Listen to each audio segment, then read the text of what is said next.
বাংলাদেশের নিউজ চ্যানেলগুলা এবং প্রথম সারির যে নিউজ মিডিয়াগুলো আছে সেগুলো হচ্ছে ভিউ পাওয়ার জন্য বা টিআরপি তাদের বাড়ানোর জন্য মানে একটা জেলার নাম খুব বড় করে ইউজ করে। হ্যাঁ, সেটা হচ্ছে ব্রাহ্মণবাড়িয়া জেলার নাম। কোনো একটু নেগেটিভ কোনো নিউজ হলে, চটকদার কোনো নিউজ হলে ব্রাহ্মণবাড়িয়া জেলার নামটা তারা হেডলাইন যেটা লেখে রেপ্লিকাতে বড় করে লেখে, তারপরে ঘটনা লেখে আর কি। মূলত যারা এখন তো বর্তমানে সোশ্যাল মিডিয়াতে যে ফটো কার্ডগুলো পোস্ট করে আর কি, তো সেগুলোতে ব্রাহ্মণবাড়িয়ার নামটা বড় করে থাকে। কোনো নেগেটিভ বা চটকদার কিছু হলে একটু ভিউ বেশি পাওয়া যায় ভাইরাল হওয়ার জন্য।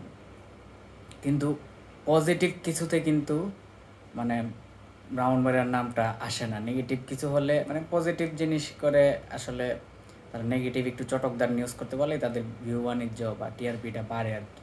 যেমন ব্রাহ্মণবাড়িয়াতে গত রাতে, গভীর রাতে হচ্ছে পার্শ্ববর্তী দেশ ভারত থেকে পুশিনের একটা ঘটনা বিজিবি জানতে পারে। তো জানার পরে হচ্ছে মসজিদের মাইকে ঘোষণা দিয়ে গ্রামবাসী সহ এটার বিরুদ্ধে সতর্ক অবস্থানে থাকে আর কি।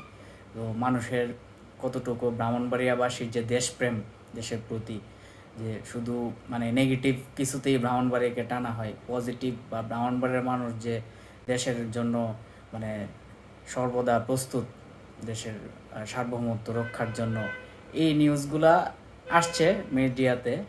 কিন্তু ব্রাহ্মণবাড়িয়ার নামটা আমি দেখলাম কয়েকটা উল্লেখযোগ্য কয়েকটা প্রথম সারির নিউজ ফেসবুক পেজ দেখলাম, নিউজ চ্যানেলের বা এই যে পত্রিকাগুলা, যে ওরা যে ফটো কার্ডগুলা তারা যে পোস্ট করেছে সেই জায়গায় কোথাও ব্রাহ্মণবাড়িয়ার নাম নেই। ঘটনাটাকে অ্যাবস্ট্রাক্টভাবে উপস্থাপন করছে। ব্রাহ্মণবাড়িয়ার নাম আছে বিস্তারিততে, কিন্তু নেগেটিভ বা চটকদার কিন্তু নিউজ হলে কিন্তু রেপ্লিকাতে বা ফটো কার্ডে ব্রাহ্মণবাড়িয়ার নামটা আগে থাকতো আর কি। তো এই আর কি দেশের অবস্থা, এই আর কি ভিউ এবং টিআরপি পাওয়ার জন্য স্পেসিফিক একটা জেলাকে নিয়ে সাংবাদিকতার অবস্থা।